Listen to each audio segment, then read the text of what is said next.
Ladies and gentlemen, the release on parole of rape convict Gurmeet Ram Rahim. Every time he comes out of jail, we here at Republic play those. First, we break the story that he's got parole again, or furlough again, and then we get the pictures of him leaving jail.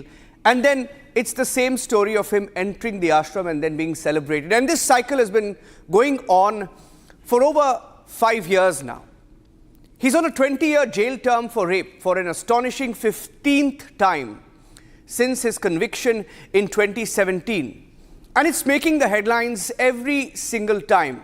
With this 40-day parole, once again, ladies and gentlemen, Ram Rahim would have spent over 400 days. Can I put the graphic out of the 400 days? We'll tell you how he got out of jail. The timing of his parole and the furlough should have raised questions in the last few years. Now, the authorities have denied any bias, but for the Dera chief's victims, his frequent stints outside jail are seen as a travesty of justice. In fact, when you go through the timeline of how many days he was out of jail, let's show you that number graphic. 2020 out for 1 day, that was his time out.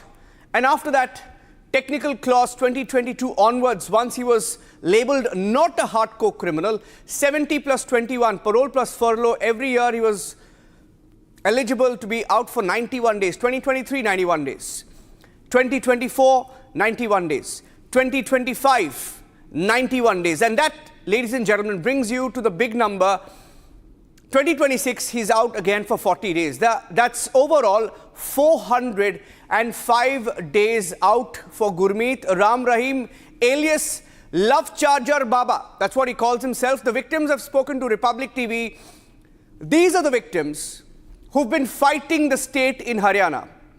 And they say the state government is very happy with Haryana's Gurmeet Ram Rahim being out on parole or furlough, because each time he goes back to his ashram, you won't be surprised who the visitors are.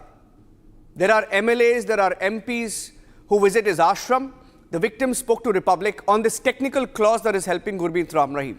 Listen in.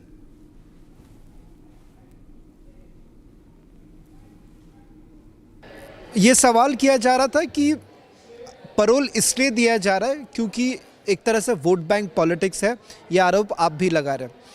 इस वक्त कोई elections नहीं है, तो जब parole दिया जाता है और ये कहा जाता है कि ये एक प्रोसीजर है और ये हर व्यक्ति को ये मिलता है, हर प्रिजनर को ये मालूमात है, उसके बावजूद सवाल किया जा रहा है।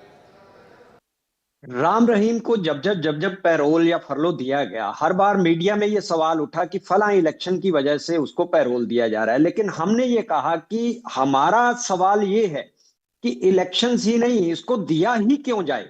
एक वीआईपी प्रिजनर को जिस तरीके से सरकार प्रिविलेज दे रही है, बार बार वीआईपी ट्रीटमेंट दे रही है, तो इस बात पे सवाल उठना लाजमी है कि चाहे दाएं बाएं कोई इलेक्शन नहीं है, लेकिन उसके बावजूद अब वो पैरोल पर है।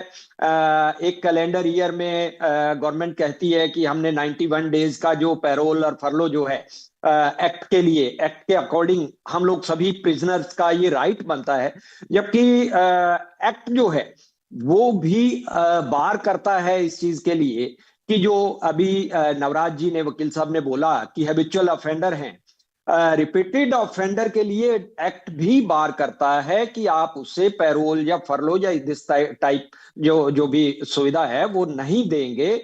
उसके अलावा जो इस टाइप के जो हार्डकोर क्रिमिनल्स हैं, अगर उनको कोई इमरजेंसी पैरोल जो देना है तो उसको कस्टडी पैरोल बोला जाता है, उसको कस्टडी में लेके जाया जाता है और वो कुछ घंटों के लिए दिया जाता है। लेकिन यहाँ जिस तरीके से सरकार जो है और सरकार का पक्ष जो है, रूलिंग पार्टी जिस तरीके से बार बार इस पैरोल को, फरलो को जस्टिफाई करने के लिए जोर लगा रहा है। और अभी कल परसों की बात है कि हरियाणा के सीएम नायब सिंह सैनी जी जिस तरीके से मीडिया के सवालों से बचते हुए नजर आए और ये कह रहे थे कि ये कोर्ट द्वारा दिया जाता है, इसमें सरकार का कुछ नहीं है। लेकिन यहाँ मैं ये बात क्लियर करूंगा कि नायब सिंह सैनी जी प्रदेश की जनता को, देश की जनता को गुमराह कर रहे हैं।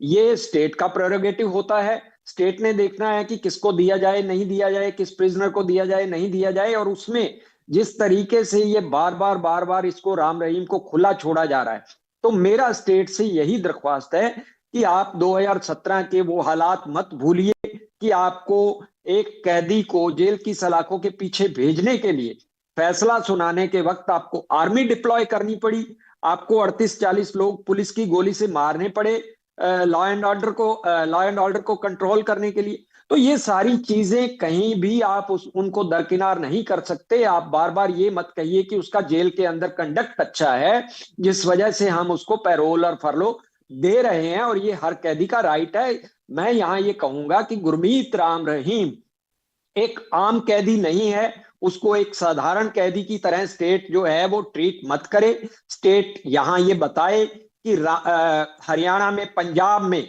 जो वायलेंस हुआ 2017 25 अगस्त को वर्डिक्ट के वक्त, उस वायलेंस के लिए जब बार बार पुलिस जो है वो गुरमीत राम रहीम को रिस्पॉन्सिबल ठहरा रही थी कि उसने एक रेड बैग लहराया, तो आज तक कोई एक एफआईआर जो है वो बता दीजिए आपने लॉन्च की हो गुरमीत राम रहीम के खिलाफ। और आप इसका मतलब बार दोबारा फिर से उसके दबाव में आ रहे हैं राम रहीम के, और फिर प्रदेश को दंगों की आग में झोंकना चाहते हैं।